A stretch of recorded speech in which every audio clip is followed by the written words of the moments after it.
সকলোকে শুভ সন্ধিয়া জনাই আজি নতুন এটা ভিডিঅ'লৈ আপোনালোক সকলোকে স্বাগতম জনাইছোঁ। আজি হৈছে 4 ফেব্ৰুৱাৰী। আজি সন্ধিয়াৰ কেইটামান খবৰ আপোনালোকলৈ লৈ আহিছোঁ। আপোনালোকে ভিডিঅ'টো শেষলৈকে চাব বুলি আশা কৰিলোঁ। শেষত ভিডিঅ'টো চাই আপোনালোকৰ মতামত কমেণ্টৰ জৰিয়তে জনাব। আৰু এইখিনিতে আপোনালোকক এটা অনুৰোধ কৰিম, চেনেলটোলৈ যদি আপোনালোক নতুনকৈ আহিছে চেনেলটো ছাবস্ক্ৰাইব কৰাৰ লগতে কাষতে থকা বেল আইকনটো প্ৰেছ কৰি অল কৰি থ'ব, যাতে নতুন এটা ভিডিঅ' দিয়াৰ লগে লগে আপোনালোকে আগতীয়াকৈ চাবলৈ পায়। যদি ভিডিঅ'টো চাই ভাল পায় লাইক এটা কৰি দিব আৰু শ্বেয়াৰ কৰি দিব বুলি আশা কৰিলোঁ। এতিয়া আমি প্ৰথমটো খবৰলৈ আগবাঢ়িছোঁ। আপোনালোকে হয়, আজি শিৱসাগৰত উদ্যমিতা চেক বিতৰণ মুখ্যমন্ত্ৰী মহোদয় আজি মুখ্যমন্ত্ৰী মহিলা উদ্যমিতা আঁচনি যি 10,000 টকাৰ চেক বিতৰণ কৰে আৰু 10,000 টকাৰ চেক বিতৰণ কৰি কেইবাটাও কাৰ্যসূচীত তেনেদৰে অংশগ্ৰহণ কৰে মাননীয় মুখ্যমন্ত্ৰী মহোদয়।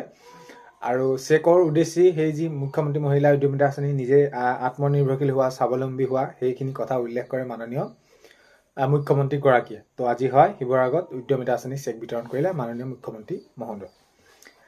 নেক্সটটো হৈছে জুবিন গাৰ্গ, গৰিমা শইকীয়া গাৰ্গৰ 24 সংখ্যক বিবাহ বাৰ্ষিকী। তো আজি এইখিনি ক্ষেত্ৰত বহুত এটা দুখ লগা বিষয়। আৰু গৰিমা শইকীয়া গাৰ্গে জুবিনদাৰ পত্নী গৰিমা বৌয়ে বহুত এটি দুখ লগা বিষয়। সেইখিনি সংবাদ মাধ্যমত কয় যে হয় তেওঁ বিহীন আজি এনেদৰে এইটো দিন পাৰ কৰিব লগা হৈছে আৰু ইয়াতকৈ আৰু দুখৰ বিষয় কি হ'ব পাৰে, এনেদৰে সেইখিনি কয়। সঁচাকৈ এতিয়া জুবিন গাৰ্গে জুবিনদাই ন্যায় নোপোৱালৈকে এনেকুৱা হৈ আছে আমাৰ প্ৰত্যেকৰে মনত যে হয় কেতিয়াকৈ ন্যায় পাব। সেই সেইদিনাখনি উপস্থিত আছিল ইয়তখনত বা যিকেইটাক তেওঁলোকক সেইখিনি শাস্তি দিয়াৰ কথা কৈ আছে, কেতিয়ালৈ দুখীয়া শাস্তি পাব সেইটোৱে সকলোৱে বিচাৰি আছে। মুঠৰ ওপৰত আজি তেনেদৰে গৰিমা শইকীয়া গাৰ্গে কৈছে যে হয় আজি তেওঁ নাই, কিন্তু সদায় মোৰ লগত থাকিব, এনেদৰে সেইখিনি গৰিমা শইকীয়া গাৰ্গে কৈছে। তো হয় জুবিন গাৰ্গ আৰু গৰিমা শইকীয়া গাৰ্গৰ আজি 24 সংখ্যক বিবাহ বাৰ্ষিকী। নেক্সটটো খবৰ হৈছে গোৱালপাৰা বিবাহ যাত্ৰী বাহন দুৰ্ঘটনাগ্ৰস্ত, দৰাৰ ভাতৃসহ থিতাতে নিহত 2জন। তো বহুতে এটা দুখ লগা বিষয় আৰু এনেকুৱা ধৰণৰ যাতে দুৰ্ঘটনাবিলাক নহওক, সকলোৱে যাতে সজাগ হওক।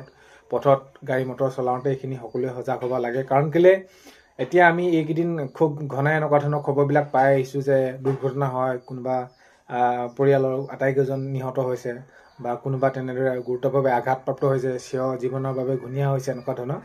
তো এতিয়া দেখা গ'ল যে যিটো ঘটনা গোৱালপাৰা বিবাহ যাত্ৰী বাহন দুৰ্ঘটনাগ্ৰস্ত, তো সেইখিনি এটা আটাইতকৈ বহুত বেছি এটা দুখ লগা বিষয় হয়। দৰা ভাতৃসহ নিহত থিতাতে 2জন তেনেদৰে হয়। তো দুখ লগা বিষয়, বহুত এটা বেছি দুখ লগা বিষয়। নেক্সটটো খবৰ হৈছে গুৱাহাটী কেন্দ্ৰীয় কাৰাগাৰৰ 2জন আৰক্ষী জোৱানক গ্ৰেপ্তাৰ। তো এতিয়া কথাটো হ'ল কি, গুৱাহাটী যি কেন্দ্ৰীয় কাৰাগাৰ আছে তাত 2জন আৰক্ষী গ্ৰেপ্তাৰ এইকাৰণে কৰা হৈছে যে নিচাযুক্ত সামগ্ৰী তেওঁলোকে কয়দীসকলক যোগান ধৰিছিল আৰু এইখিনি ক্ষেত্ৰত বহুত দিনৰ পৰা তেনেদৰে এটা চক্ৰ চলি আহিছিল। আৰু সেইখিনি দেখা গ'ল এতিয়া আজি গুৱাহাটী যি কেন্দ্ৰীয় কাৰাগাৰ সেই 2জন আৰক্ষীক গ্ৰেপ্তাৰ কৰা হয়। তেওঁলোকে এইখিনি অবৈধভাৱে সেইখিনি তেওঁলোকক যোগাৰ ধৰিছিলে আৰু সেইখিনি ক্ষেত্ৰত এতিয়া গ্ৰেপ্তাৰ তেওঁলোকক কৰিছে।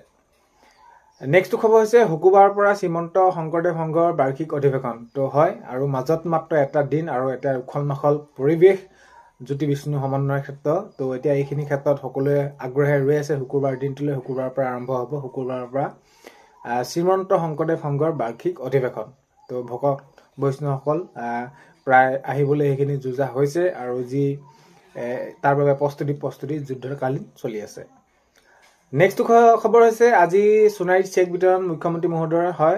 মুখ্যমন্ত্ৰী মহিলা উদ্যমিতা আঁচনি যি চেক বিতৰণৰ কাৰ্যসূচীত মাননীয় মুখ্যমন্ত্ৰী মহোদয়ে সোণাৰীত তেনেদৰে সেইখিনি অংশগ্ৰহণ কৰিব। নেক্সটটো খবৰ হৈছে শিৱসাগৰত অখিল গগৈ আজি তুলাধনা মহিলাসকলে। তো যিহেতু আজি মাননীয় মুখ্যমন্ত্ৰী মহোদয় আজি শিৱসাগৰলৈ আহিছিলে, সেইখিনি মুখ্যমন্ত্ৰী মহিলা উদ্যমিতা আঁচনি চেক বিতৰণ কৰিছিলে। আৰু এতিয়া মহিলাসকলে মাননীয় অখিল গগৈ ডাঙৰীয়াক তুলাধনা দিছে যে উন্নয়নৰ নামত একোৱেই নহ'ল, যোৱা 5 বছৰে ভেকু ভাওনা হ'ল, বাকীখিনি সকলো বহুতখিনি কাম তেনেদৰে কৰিবলৈ থাকিলে, একো এটা তেনেদৰে নহ'ল। আৰু সেইখিনি ক্ষেত্ৰত মহিলাসকলে খুব উজাৰি সাংবাদিকসকলক তেনেদৰে উদ্দেশ্যি সেইখিনি কয় যে আগন্তুক সময়ত এজন বিজেপি আমাৰ তেনেদৰে জনপ্ৰতিনিধি লাগে বুলি তেওঁলোকে সেইখিনি জনায়। নেক্সটটো খবৰ হৈছে শিৱসাগৰত মুখ্যমন্ত্ৰী সভাত শিৱসাগৰৰ বিধায়ক অখিল গগৈ ডাঙৰীয়া। তো হয়, মাননীয় মুখ্যমন্ত্ৰী মহোদয় শিৱসাগৰত আজি যিহেতু মুখ্যমন্ত্ৰী মহিলা উদ্যমিতা আঁচনি 10,000 টকা চেক বিতৰণ কৰে আৰু শিৱসাগৰত এই যি কাৰ্যসূচীত সভাত বিধায়ক অখিল গগৈ ডাঙৰীয়া উপস্থিত তেনেদৰে সেইখিনি সভাত থকা দেখা যায়। নেক্সটটো খবৰ হৈছে শিৱসাগৰত মই জিকিম। তো অখিল গগৈ ডাঙৰীয়াই কৈছে যে শিৱসাগৰত মই জিকিম, মই MLA হ'ম আৰু ইয়াত কোনো আহিব নোৱাৰে, কাৰণ কেলে মই উঠিম, মই জিকিম, এনেদৰে অখিল গগৈ ডাঙৰীয়াই সেইখিনি তেনেদৰে তেওঁ মন্তব্য ৰাখিছে। অখিল গগৈ ডাঙৰীয়াই কৈছে শিৱসাগৰত মোৰ বাহিৰে কোনো জিকিব নোৱাৰে, মই যি কাম কৰিছোঁ বা যেনেদৰে কাম কৰিছোঁ ইয়াতকৈ মোতকৈ আৰু কোনো কৰিব নোৱাৰে বুলি সেইখিনি তেওঁলোকে জনায়। তো হয়, শিৱসাগৰত অখিল গগৈ ডাঙৰীয়াই তেনেদৰে সেইখিনি মন্তব্য ৰাখে।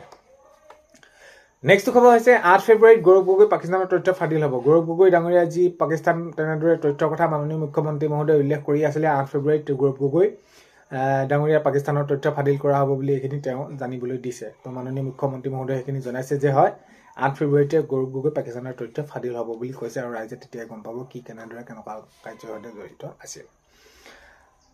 নেক্সট খবৰ হৈছে ৰাইজৰ দলৰ চৰকাৰ হ'লে অৰুণোদয় আঁচনি ৩,০০০ কৰি দিম। তো আজি যিহেতু মাননীয় মুখ্যমন্ত্ৰী মহোদয়ে শিৱসাগৰ সমষ্টিত তেনেদৰে মুখ্যমন্ত্ৰী মহিলা উদ্যমিতা আঁচনি চেক বিতৰণ কৰিছিল আৰু সেইখিনি যেতিয়া নেকি তেনেদৰে সভা শেষ হয়, মাননীয় অখিল গগৈ ডাঙৰীয়াক যিহেতু সাংবাদিক বন্ধুসকলে তেনেদৰে তেওঁলোকক প্ৰশ্ন কৰে, তো সেইখিনি ক্ষেত্ৰত তেওঁ বিভিন্ন কথাত তেনেদৰে কৈছে যে যদি আমাৰ চৰকাৰ হয় তেনেহ'লে আমি অৰুণোদয় আঁচনি ৩,০০০ কৰি দিম বুলি তেনেদৰে কৈছে আৰু যিসকলে পাবলৈ আছে আমি সকলোকে দিম, আমি কাকো বাদ পেলাই তেনেদৰে নথওঁ, আমি সকলোকে দিম বুলি তেনেদৰে সেইখিনি কৈছে।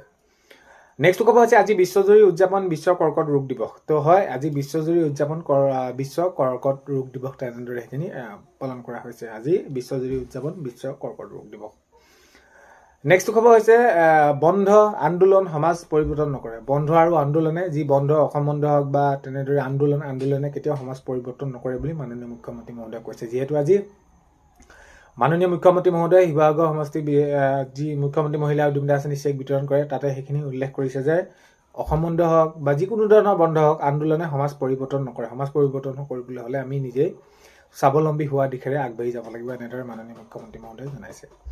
নেক্সট খবৰ হৈছে বাংলাদেশীক অসমত থাকিব নোৱাৰাৰ পৰিৱেশ সৃষ্টি কৰি দিয়ক। তো এইখিনি ক্ষেত্ৰত জনাইছে যে বাংলাদেশীক অসমত থাকিব নোৱাৰা পৰিৱেশ সৃষ্টি কৰি দিলেহে তেওঁলোকে কষ্ট পাব আৰু এতিয়া অসমেই তেওঁলোকে যাব বুলি সেইখিনি মাননীয় মুখ্যমন্ত্ৰী মহোদয়ে তেনেদৰে জনাইছে।